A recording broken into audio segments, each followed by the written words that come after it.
नमस्कार मित्रांनो, Balasaheb Pawar LIC of इंडियामधनं बोलत आहे. मित्रांनो, जुलाब आणि उलटी हे लक्षण योग्य नाही. कारण माणसाला जर जुलाब झाली आणि उलटी झाली, जुलाब म्हणजे संडास आणि उलटी म्हणजे खाल्लेलं पदार्थ बाहेर येणे, ह्या दोन्ही गोष्टीमुळे शरीराचं नुकसान होतं. आणि हे जुलाब कधी लागतात कोणाच्या हातात नाही. त्याच्यानंतर आपण डॉक्टरकडे जाऊन त्याच्यावर इलाज करतो, औषध गोळ्या दिल्या जातात आणि आपण बरं होतो. मित्रांनो, हे शारीरिक जे आर्थिक जुलाब आहे ते बरे होतात, परंतु जुलाब झाल्यानंतर नुकसान होतं नक्की. शरीरातलं पाणी कमी होतं आणि अनेक गोष्टी अशक्तपणा येतो, कारण अन्नच पोटात राहत नाही ना. दोन्ही तोंडावाटं पण बाहेर पडतं आणि संडासच्या माध्यमातून पण बाहेर पडतं. म्हणजे उलटी जुलाब हे घातक आहे. मित्रांनो, हे उलटी जुलाब जसं आहे घातक, तसंच आज बऱ्याच व्यक्तीला उलटी जुलाब आहेत. पैशाचे आर्थिक जी उलटी आणि जुलाब हे चालू आहे. बऱ्याच व्यक्तीला माहिती पण नाही आणि त्याच्यावर इलाज केला जात नाही.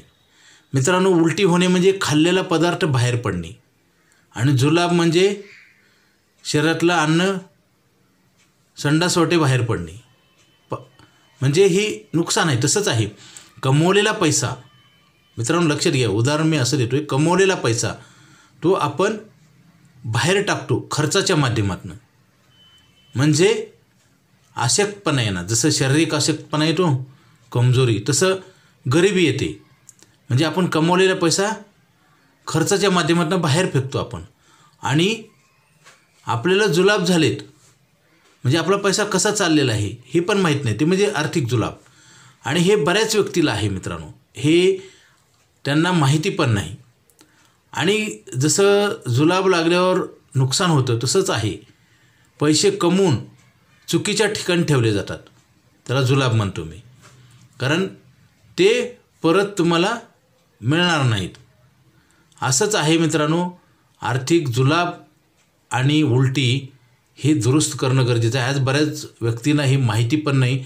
त्यांना झालेलं आहे आर्थिक जुलाब उलटी, परंतु माहिती नाही. मित्रांनो, काय होतं, आपण चुकीच्या गोष्टी केल्या तर ह्या अशा गोष्टी घडत असतात. काहीतरी शरीरावर परिणाम झाल्यावर उलटी जुलाब होतो ना, असं होणार नाही ना. आणि हे झालेलं आपल्याला माहिती होतं, कारण आपण अशक्तपणा येतो. परंतु हे आर्थिक जुलाब आणि उलटी हे बऱ्याच लोकांना पैसे कमवायचा पिरियड संपल्यावर कळतं, म्हणजे म्हातारपणी किंवा पैशाचा प्रॉब्लेम आल्यानंतर कळतं. आपण बँकेकडे धावाधाव करतो, कारण आपल्याकडे पैसे तर राहत नाहीत. म्हणजे बाहेर पडले खर्चाच्या माध्यमातून आणि ते पैसे संपले आणि पैसे कमवायची ताकद पण संपते. हे निसर्गाचा नियम आहे. मित्रांनो, काय होतं, चांगल्या गोष्टी 99% लोकांना वेळ निघून गेल्यास कळतं आणि ज्या लोकांना अगोदर कळतं ते लोक आर्थिकदृष्ट्या मजबूत होतात. त्यांना उलटी जुलाब होतच नाही. उलटी जुलाब हे झालेलं पण काही लोकांना कळत नाही. मित्रांनो, काय होतं, आता बघा, दुसरा एक भाग सांगतो. आपण पैसे कमवतो, आपलं उत्पन्न वाढले वाटतं, वाढवतो पण आपण एका साईडला बरोबर आहे. म्हणजे व्यवसायातला आपण व्यवसाय वाढवतो किंवा नोकरीत आपल्याला प्रमोशन होतं, पगार जास्त मिळतो. मित्रांनो, एका साईडला जरी खरं असलं तर दुसरी साईड जर बघितलं ती एकदम घातक आहे. कसं, कारण पैसे कमवायचाच पिरियड कमी होतो आहे. हे लक्षात घ्या, बेसिक समजून घ्या. जसं आपल्याला कधी पण वाटतं आपण चांगलं कार्य केले, परंतु त्याचं दूरवर जर बघितलं तर ते चांगलं नसतं. जसं आपल्याला लांबचं दिसत नाही किंवा दिसलं तरी आपल्याला चुकीचं दिसतं. जसं आबाळ टेकल्यासारखं टेकले का. हा जे मनाचा, जसं बड्डे आपण म्हणतो, मनाचा जी चुकीचा विचार आणि दृष्टीचा चुकीचा विचार, ही दृष्टी जी आहे ना, हे माणसाला लांबवरचं बघू देत नाही आणि मन पण म्हणते पुढचं पुढे बघू आणि त्याच्यामुळं माणूस फसत असतो.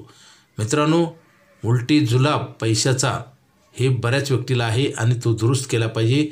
वेळेत जर दुरुस्त नाही केला तर त्याच्यातनं माणसाचं जीवन उद्ध्वस्त होतं. आणि आपण उलटी जुलाब झाल्यानंतर डॉक्टरकडे जातो, परंतु औषध गोळ्या उपचार करून ती गॅरंटी नसते. परंतु LIC ऑफ इंडियाकडे ह्या ज्या आजारावर फार मोठं रामबाण औषध आहे आणि विनामूल्य. जसं तुम्ही 10,000 रुपये ठेवले की आपण 15 लाखावर बोनस देतो. म्हणजे जवळपास आपण जेवढे भरतो तेवढंच दरवर्षी आपण देतो. आणि मित्रांनो 15 वर्षानंतर ती एक मॅजिकल FDत रूपांतर होतं. जसं FD करायचं प्रत्येकाला आवडतं, परंतु ती FD आणि ही FD LIC ऑफ इंडियाची FD हे फार फरक आहे. LIC ऑफ इंडियाची FD फिक्स्ड डिपॉझिट ही इन्शुरन्स कवर पण देते दरवर्षी वाढीव दरानं. जसं टर्म इन्शुरन्सला 80पर्यंतच रिस्क कव्हरेज आहे आणि प्रीमियम भरावा लागतो, परंतु इथे प्रीमियम न भरता टर्म इन्शुरन्स फ्री मिळतो आणि तो दरवर्षी वाढत असतो. आणि आपल्याला पैसे पण वापरायला मिळतात आणि आपले भरलेले पण वाढतात आणि दरवर्षी पण मिळतात. जसं एखाद्या घर आपण विकत घेतलं तर रेंट पण मिळतं आणि प्रॉपर्टीचं अप्रिसिएशन होतं, प्रॉपर्टी वाढते. तसंच आहे. परंतु घर आपण घेतो ते आपल्याला विकायचं असेल तर लवकर गिराईक लागत नाही, परंतु ही इथं तुम्हाला लिगली आहे, इन्क्रीज आहे, वाढ होते संपत्तीत आणि आपल्याला पाहिजे त्यावेळेस आपल्याला पैसे पण घेता ते बाहेर पडता येतं. मित्रांनो, आपल्या जीवनाला चांगलं एक सुख शांती प्राप्त करून देण्यासाठी किंवा स्वावलंबी बनण्यासाठी किंवा पैशाचा प्रश्न सोडवण्यासाठी LIC ऑफ इंडियाकडे आयुष्यभर पैसे मिळणार आपल्याला नाही. लवकरात लवकर घ्या, उशीर करू नका. कारण काय होतं, बऱ्याच वेळेस चांगल्या गोष्टी ही उशिरा कळतात किंवा ऐकून पण आपल्याला त्याचं महत्त्व पटत नाही. आणि ज्यावेळेस तुम्हाला महत्त्व पटतं त्यावेळेस तुम्हाला काहीही करता येत नाही. जवळपास असंच घडतं 99% लोकांचं. म्हणून तर 1%च लोक श्रीमंत आहेत, 99% लोक मध्यम उत्पन्न गटात किंवा गरीब गटात आहेत. मित्रांनो, काय होतं, आपल्याला कोणी तर चांगलं सांगणारं पाहिजे आणि आपण ते इम्प्लिमेंट केलं पाहिजे. आता यूट्यूबच्या माध्यमातून आम्ही एवढे व्हिडिओ पाठवतो, ह्याचा उद्देशच आहे की तुमचं कल्याण करणे.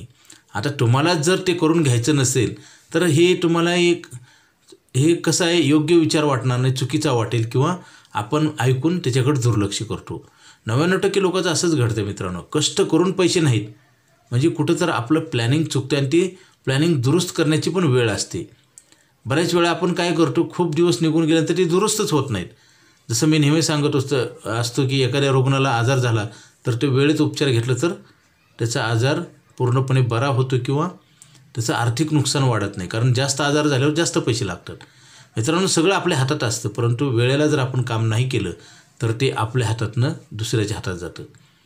बऱ्याच वेळेस असंच घडतं ना. आता आपण काय करतो, ज्यावेळेस त्या गोष्टीचं महत्त्व असतं, काम केल्यावर त्याला फायदा होतो, त्यावेळेस आपण करत नाही.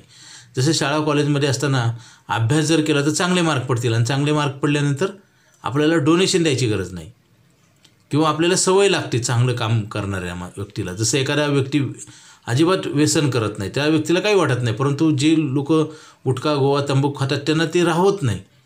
पैसे नसेल तर कुठून तर पैसे घेऊन ती व्यसन पूर्ण करतात, त्याच्या आहारही जातात. मित्रांनो, चांगल्या गोष्टीच्या आहारही गेल्याला फायदा होतो, चुकीच्या गोष्टी आहारही जर गेलं तर आपण बर्बाद होतो. आपल्याला पैसे लागणार आहेत, आपण ठेवले पाहिजेत. आणि LIC ऑफ इंडिया भारत सरकारची संस्था आहे. मित्रांनो, बाहेर मार्केटमध्ये तुम्ही कुठेही गुंतवणूक करू शकता, परंतु रिफंडचीच गॅरंटी नाही. कित्येक मल्टी मार्केटिंग कंपन्या, पतपेढ्या, बँका बंद होतात आणि नंतर आपल्याला काही करता येत नाही. तसंच आहे मित्रांनो, सावधगिरीनं जर पावलं टाकले तर आपल्याला प्रॉब्लेम येणार नाही आणि प्रॉब्लेम सोडवण्यासाठीच हा प्लॅन आहे. आर्थिक जुलाब आणि उलटी होऊ नये म्हणून आपल्याकडे उपचार आहेत, फ्री ऑफ चार्ज आहेत, कसले चार्जेस घेत नाही आपण. आणि तुम्ही जे पैसे भरता ते पण आपण परत देतो बोनस सहित. मित्रांनो, आर्थिक प्रॉब्लेम सोडवलाच पाहिजे. जर सोडला नाही तर तो कधी सुटत नाही. तो गंभीर स्वरूप धारण करून आपला जीव पण घेऊन जातो. जसं कर्जबाजारी माणसं सुसाईड करतात. कारण हे वेळ एका दिवसात येत नाही मित्रांनो. आपण हळूहळू आपणच आपल्याला वाईट वेळ निर्माण करतो आणि आपल्याला दुसऱ्याला आपण दोष देतो. आपल्याला वाटतं दुसऱ्याच्या चुकामुळेच आपण बर्बाद झालो. असं कदापि होत नाही मित्रांनो. आपण आत्मपरीक्षण करून पावलं उचलण्याची गरज आहे. आजकाल काय चांगलं ऐकलंच जात नाही आणि करायचं तर दूरच आहे. त्याच्यामुळेच प्रॉब्लेम आहेत. पैसे कमवून अडचण आहेत. अधिक माहितीसाठी मला फोन करा. माझा मोबाईल नंबर 9890468671. हा नाही लागला तर दुसरा एक नंबर आहे 9890768562. पवार बाळासाहेब. Okay, thank you.